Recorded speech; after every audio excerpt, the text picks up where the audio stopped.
today. The 75-car pileup that shut down I-95 yesterday is, quote, likely the largest motor vehicle crash in state history. And today we are learning more about the condition of the people injured in that accident and how one man who saw it all happen took it upon himself to help out. WMTW News 8's David Charnes is live outside of Eastern Maine Medical Center in Bangor with that story. David. Hospital officials tell me 16 people came here, 5 admitted to the hospital. We do not know their conditions tonight, but we do know that no charges have been filed in this case. And there are some incredible stories of survival coming out from this, including the story of the man we met today who just happened to be on his way home and jumped right in.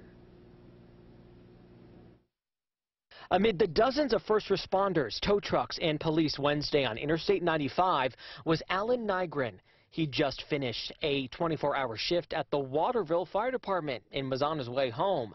That all changed when he saw 2 cars on the side of the road. From there, I said, oh boy, I probably ought to stop and see if I can do anything just in case anybody's injured. Nygren's stop turned into a 3-hour search for survivors in what's being called Maine's worst ever pileup. The cars were so tightly packed, it was like just one mass, one giant pile of rubble. When I'd wipe the snow away from a window, hopefully I saw something good, and each time I did.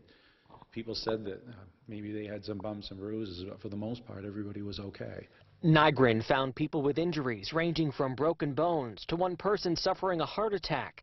He didn't have any equipment with him, but says in all the chaos, someone offered a hand. Someone threw a pair of gloves at me, and they're right down there. I still got them if you're out there. He says others gave him blankets and first aid kits, all put to use. Now he hopes his story, where he was at the right place at the right time, encourages other Mainers to step up. I know that all the communities in Maine would just love to have people come and join. Nygren says that those gloves that someone threw at him will be available for pickup at the Waterville Fire Department. Investigators continue to piece together exactly what happened here, even interviewing some people at the hospital, though they say this crash was so massive they may never find an exact cause. We're live in Bangor tonight. I'm David Charnes, WMTW News 8.